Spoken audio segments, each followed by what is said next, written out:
And it's just something I love about the Indian attire. Like there's just something beautiful, but Hey. I just can't imagine myself, I probably look lost and pale with your beautiful bling. You know, the styles have become a lot more user friendly, I think, in the sort of Western dress up. So it's not as embellished on the day to day, which makes it easier, I think. Yeah, well, it's Yeah. stunning. Anyway, so welcome to everybody to our Friendly Friday with the Marketing Lifeline. And today we're talking about, talking about creating opportunities within businesses. And I'm joined by the lovely, I'm going to call her Ash Pillay, the producer and technical director for Make Sense Global. So thank you for joining us today, Ash. It's awesome to have you. And I look forward to hearing what you have to share with us today. Thanks, Megan. Really, really grateful to be here. So thanks for having me. Good. So let's do a quick intro. I don't think it really justifies Ash's experience, and I've got a few question marks in here because it's just wow, actressing. So as I said, it doesn't justify, but I'm sure if you had to check out her profile, you could see what Ash has been up to. So Ash is a journalist by profession and a businesswoman working across several industries, including communications, video production, and technology. She's also a part-time actress, presenter, voiceover artist, and MC. Having had some acting roles in TV series as well as commercials, I say, what? This practice of experiencing work in front of the camera has enhanced her understanding of both sides of the production ethos, which is invaluable in a producer's role. She displays strong moral convictions and responsibility to any task at hand. Dedication, reliability, and self-confidence are all aspects that form part of her character. Within her assertive personality, though, lies a person of diligence, intuition, compassion, and humility, which I think we can see today. And her life's motto is, do what others won't, so you can have what others can't. That's awesome. Thanks, Ash. And as I say, sure. So now I'm totally under pressure today because now I have the expert. But anyway, we're all here to learn. And as I say, I'm like-minded, coming together and sharing alike with other similar entrepreneurs that are just looking to learn.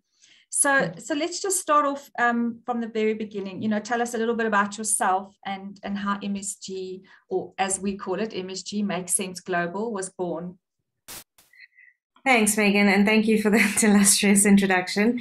So I think you've covered the basis. If I was to sort of sum it up in a nutshell, I believe that I'm a natural born storyteller. So I've always been interested in relaying stories, and that sort of pushed me or steered me in the direction of journalism, with the hope of actually being able to tell stories one day. Investigative journalism was probably my passion at the time, due to my curious disposition. But I was like a born sort of extrovert, I guess. My mom, growing up, she always used to say that I was such an exhibitionist, and that's how the acting side of it came into play. Just channeling that energy into something that could allow me not to just have the same day every day. So being on set means that I can fulfill various roles.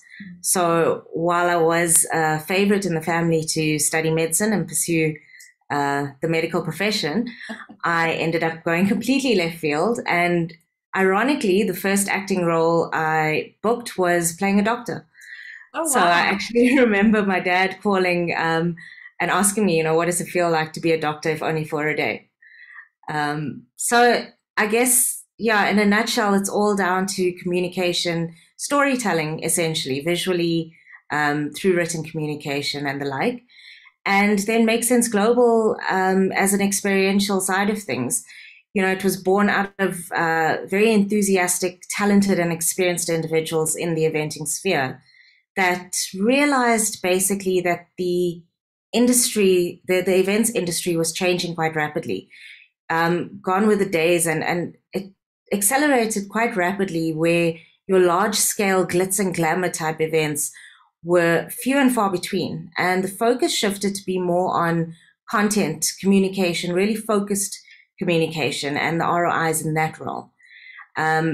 And so that's where we sort of, the idea behind Make Sense Global was born. Especially in the South African market, the budgets, we noticed that the budgets were remaining the same year on year. So you needed to create the same sort of an event. And whilst it's very experimental in its execution, the core focus came down to the communication. Okay. Yeah, I think that's something about somebody living their dream, right? So you not only behind the camera, but you can be in front of the camera as well. So I think that's a lovely position to be in, because I think it's always one or the other, never really both. Okay, so that's, I mean, as you've just mentioned, how events have changed and now having to kind of do new things and still creating the same value for perhaps, as you said, the same price. One needs to be a bit creative. So let's just look about now in the kind of current times that we find ourselves in, and what as business owners have you had to do, or what do we have to do to kind of manage this more world of, as we say, online? What are some of the things that you could share with us? So I think the biggest thing to note is that the need for communication is still there. The way we need to communicate might have changed, but the requirement, is probably stronger than ever, especially with the advent of COVID-19 fast tracking sort of that digital move, where everybody that was used to working in a traditional workforce or traditional office space suddenly found themselves working remotely in their own silos, but needing to still feel part of a bigger team. So from our side, working heavily on communication, we understood that teams still needed to feel part, or individuals still needed to feel part of a bigger whole. And so that adaptability, that agility in knowing that, yes, the current circumstances may have been flipped and we're not quite sure where to put our feet at this point. I think the main thing still comes back to the need of knowing that there's a bigger picture at play. Businesses still need to communicate. They still need to run strongly in order to keep the economy running. And so we've done a lot of research into converting the live event scenario into the virtual eventing space. And for us, the best platforms to make use of became, one of our core competencies. And then also focusing in on the human aspect of this shift, factoring in things like receptiveness to virtual communication. I mean, I think very early on into the pandemic, the impacts of webinar fatigue and increased screen time or screen exposure became quite rife. So all these factors came into play and needed to be considered, when taking the changing scenario of live into online. And then just taking it a step further, I think it's important to note the difference between a virtual platform, which is the functionality behind what you're trying to achieve, versus a virtual event, which takes it into another realm. It's utilizing the functionality of the platform, but then taking it a lot further in terms of experiences. And that's where your sort of virtual sets come into play and how your communication unfolds in those sort of hours. What we were advising clients and continue to advise clients is keep it short and keep it bite-sized communication that can allow the conversation to stay alive. So, and this was our philosophy even before online communications in terms of eventing. So in the live scenario, we were firm believers of the fact that having an annual conference once a year, it's great for the bigger pieces of communication, but what happens in between those bigger conferences? How are you keeping that dialogue alive? And for us, we always sort of advocated for short, bite-sized pieces of communication to keep that conversation alive. And it's no different in the online environment. It actually works quite nicely, I think. Yeah, it allows for that constant. Yeah, no, that is actually a great point. So really just allowing what we have, the platforms we have available, and utilizing them correctly. I think that's also important. Is, as you say, fatigue is a real thing, and it's how you present the data or the event or the content that will keep people invited or kind of disconnected to it. So looking at now opportunities, what opportunities do you think the online space offers businesses that were predominantly, let's say, face-to-face, specifically in events, and now moving to this kind of online space going forward? It's actually quite a tough question when you think about it, because every single industry had to reinvent themselves. As much as a lot of industries were making a shift towards platform-based businesses, I think that what has happened is that every single business now sees that the rigid structures that were in place no longer need to be there. Those barriers to communication no longer need to exist. People are able to be a bit more flexible in terms of spatial work, if I can call it that. Yeah. And so it's a term that we call business beyond boundaries or business beyond borders. Essentially, the global phenomenon of being able to tap into different companies and different industries across the globe has become more prevalent with this online shift. But the biggest thing is allowing the flexibility of choice. And when you do that, and when you put that into an individual space, and, I'm no longer working or, ticking a box for what is perceived to be a work day or a work week, but instead I'm purpose-led and purpose-driven. I'm fulfilling my purpose in the workspace, in the home space, and so on. Your efficiencies increase, your productivity increases. And lots of studies and papers have been done in the last 18 months, in fact, that allude to that as well.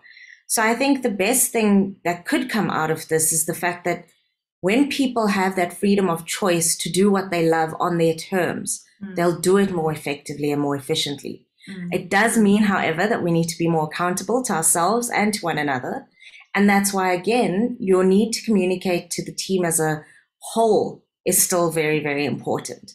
So you still want to have inclusive interactions and engagements across the board, just to keep bringing it back to the bigger picture and the bigger goal at hand.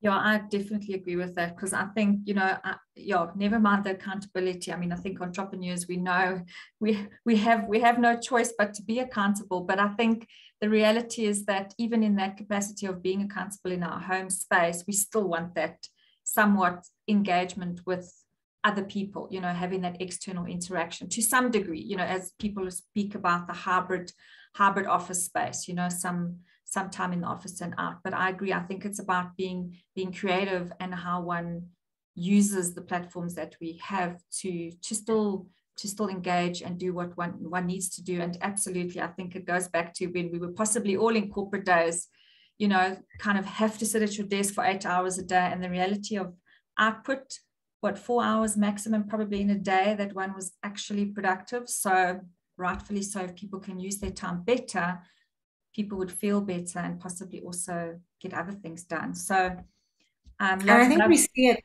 So sorry to interrupt. I think we, if I'm not mistaken, it's Sweden. They allow for the. Yeah, where you basically saying, what is the objective at hand? So, are we going to work on an output-based system? So, this is what you need to achieve in a week.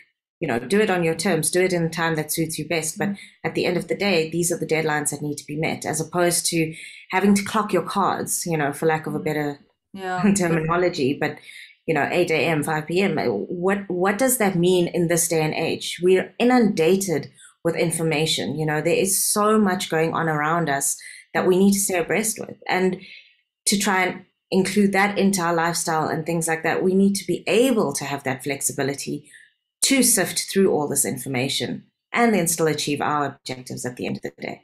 Yeah. And interesting, I had a conversation the other day with somebody that said, I think it was Google that did the study, but anyway, some of the companies actually force the employees to take a nap in the day. Yes. And I've actually met a few entrepreneurs since then that said, yes, they schedule a nap in their day. And totally hear it. Like, I could totally do a power nap, but not that my kids allow for that after they come back from school. But again, same thing, sitting at a desk for 8 hours a day is not the most effective means of getting anything out of people. There's just one point, if you wouldn't mind. I think I've omitted it earlier, but one of the important things, especially as entrepreneurs, that we need to be mindful of, and I say entrepreneurs, but it actually applies across the board, right? Especially when we're speaking, being purpose-led and purpose-driven in our roles. And that's boundaries. It's understanding that, yes, things are instant. People are wanting answers instantly. And my dad actually, he makes me laugh, but he says to me, always ask yourself in a position, is anybody going to die? Are you saving the world? We all live in our silos. We work in our role. And yes, we take our roles and responsibilities extremely seriously. But we also need to understand where to draw the boundaries so that we can prevent the burnout and prevent the fatigue. Yeah. And one of the things that I noticed with COVID, or I think a lot of people would have noticed with COVID, is that those time boundaries sort of were very, very blurred. And the reason for that is because we all have different things scheduled in our day that need attention at different times. But we should never feel guilty to make time for ourselves. Time is the most precious commodity. You'll never get it back. So understand importantly that you need to schedule that me time as well, and schedule it when it suits you. Things are going to happen in and around that. They're going to happen during that. It's going to overlap. There'll be times where it'll feel impossible to do what you need to for yourself. But understand that you cannot be of use to anybody else if you're not functioning at your optimal. Absolutely. So, absolutely. Point to note, make time for yourself. And that means putting it in your diary. Literally. I literally diarize everything. Even if it's making a call to my mom, I will put it in my diary and say, at this time, for those 5 to 10 minutes, I'm taking time out so that I'm not distracted when I'm on the phone. It happened a few weeks ago when I was visiting her and my phone was ringing and I could see that it was a work-related number that came up.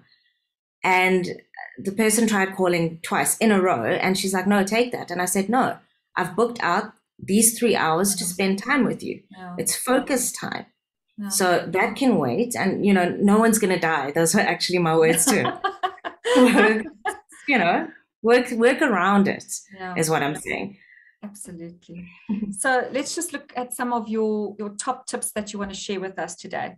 What top tips can you share with the entrepreneurs to help them shine, both on camera, because now we obviously also all new at this kind of, Zoom meeting, sort of face to face. We're also going online more to share and enhance our content. So give us a few tips to shine both on camera, online, from your experience that you could help us. So it's quite interesting, as you said at the beginning of our chat, you wouldn't think that a producer that's working behind the scenes would necessarily be working on camera as well. And I think that was quite an important thing that I did in my career because it allowed me to better understand both sides of the coin. So when it came to post-production, I could see what needed to be done on screen in order to assist the post-production. So tips for entrepreneurs, look, the online realm can be impersonal, but we should always remember that as little as that green dot is or the red dot on your webcam is, there's a bigger audience behind that. And that's where people connect. They connect by engaging with you. So eyeline is so important. We always say you can see in a Teams or a Zoom call when somebody has a multi-screen setup because their eyeline drifts to the left or to the right. And, when you're trying to engage with somebody, especially we do a lot of the virtual recordings and interviews much like this. So we always start off by saying to our subjects, relax, take a deep breath. At the end of the day, you're speaking to people, they just want to connect with you. They want to hear your message. So it might seem weird. And if you need to practice, do as many takes as you need to, take, but be flexible around it. Don't be so hard on yourself that you feel like, I shouldn't come across as a robot or is my head tilted in the right direction? And we want the natural, authentic, warm nature around it. So that's something that I think is probably the most important thing. And then second to that is understanding that you need to remain top of mind with clients. And so communicating outside of just work or project basis is important. Be humble about it. Know that when a client is phoning you in a panic at 9 o'clock at night, they're as terrified to make that phone call as you're frustrated to receive it. So be a little bit, sort of chilled about it. Take a step back before reacting. Think about it. And sort of a second motto to live by is engage your brain before you accelerate with your tongue. So really just think about what it is you're trying to achieve, with your communication, online, in person, and know that it's people at the end of the day. We're all human beings. Just be warm and be yourself. Yeah. I love that. And that's what I love about Friendly Fridays. I can just be myself. No, and that's absolutely. And that is it. I totally hear you, and I completely feel the same about that, because essentially we're all trying to build a brand now in this capacity of online. And if you're not being authentic and yourself, then I always say, if you kind of then do engage with me offline or even in another private Zoom call, then what are you feeling? Because you buy into what you say, and first impressions obviously last. So I totally agree about being authentic and natural. But I do see it often that people do struggle. I think naturally it's not a thing, people are camera shy. It's always been that, go to those family photo shoots and everyone's like, I'm going to stand behind you. I'm going to stand behind you. And, there's just some people that love to be in front of the camera, and there's just some that don't. So I do find it with some of the clients that I engage with as well. I'm saying, get out there, go and share the word via video and do these things. But it's so difficult for some people. They just struggle, I think, to break free. But yeah, I think that little thing that you've just spoken about, some of us look at it like this and we're like, we just know what's behind on the other side. So what we like to do is we actually like to, if I translate it into a live environment, we play the room. So we're given 2 ears and 1 mouth for a reason, right? So listen to the person and see where they're struggling, where they're not. It'll give you a sense of where you can push the boundaries and, make people feel comfortable, and press record before they know it's being recorded. You'll often find the beauty nuggets coming through in moments where they don't know that they're on camera. Yeah. So if you can engage with people in that way and really just create a rapport and create a dialogue, don't just allow it to be a, stock standard delivery to camera. Really just try and engage throughout. And then just on to our last question. Thank you so much for those tips. I'll be sharing that in the post as well. How do you see your industry specifically, in the event space playing out with the now new introduction of like the likes of digital expos, and I mean, obviously I've seen digital shopping centers. I mean, like what next, so yeah, share with me what your foresight is in terms of the future of your industries. Yeah, look, I feel like the weight of the industry is on my shoulders with that question, but I think we can all agree that I'm sure everyone that is in our industry and that is watching this will agree that the industry will never go back to where it was. The onset of virtual and hybrid at that has really created and opened up spaces. In essence, the virtual aspect will always remain there. Live events will return because people are starved for that human interaction. But what it will do now is it'll open up options. And what that means is that gone will be the days of a full day event that you have to attend every session for. I know there's certain industries and events that you need your CBD points and things like that. But what it means is that we're going to have a lot more focused engagements, focused events. And people will have the option of which sessions to attend over a 3-day period. That's in turn going to have an impact on the way we communicate the messages. Because previously, if you are setting up content for a full day event, you're letting your content lead in from one piece or one segment to the next. Now, everything needs to be standalone, but still carry a thread. So what we are going to see, or what we believe we're going to see, is that budgets are going to be sort of redirected toward stronger, more focused communication and less on the glitz and glam. The glitz and glam are going to be kept more for the public sphere. And, we do work in the public space in entertainment, but primarily from a communications perspective in corporate. So my response is addressing corporate primarily and saying that, your big expenditure towards travel allowance, to get 320 staff to one venue. We're going to do away with that because we have the hybrid scenario at our hand. And I think what's important about that is, again, we're going to free up time. We're going to allow people to do more with their day, still get the bite-sized nuggets that they need to out of a day. Video on demand is one of the most powerful tools because I might not be receptive at 12 o'clock on a Friday afternoon. Today I am. But, at 12 o'clock on a Saturday afternoon, I might need to revisit something because there was a message that resonated with me. I need to relook that. Yeah. Things like podcasts are so powerful in that way because what they do is they allow you to focus messaging in without keeping you stagnant. You don't need to be positioned in front of something in order to do that.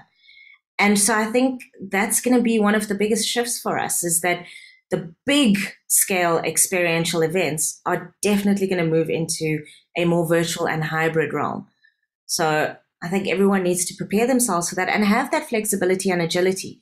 The onset of new innovative technologies are going to be a lot more prevalent.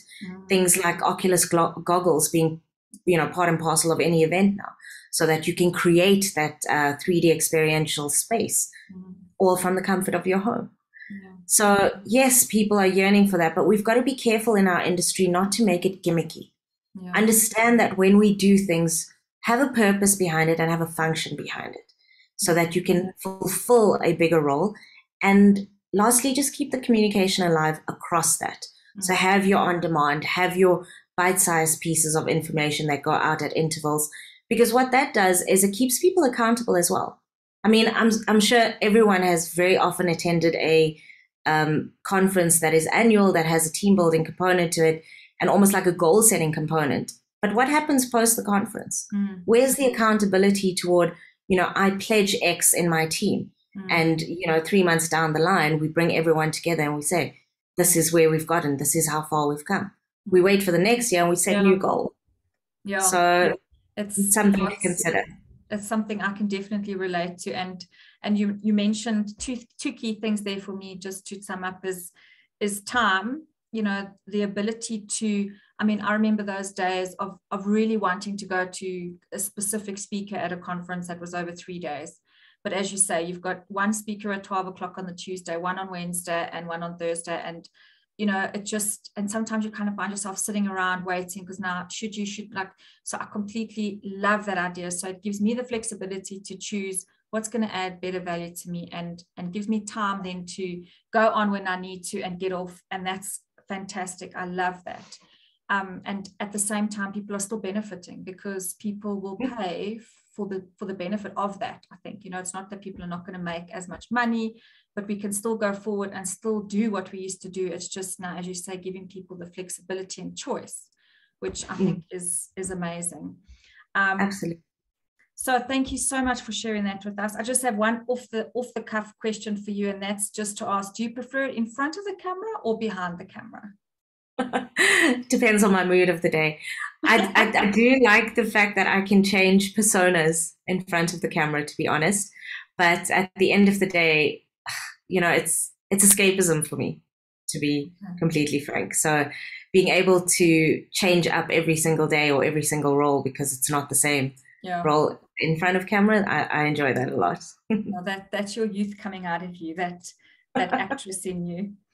That's awesome. Well, thank you so much again, Ash, for sharing with us today. I really enjoyed chatting to you.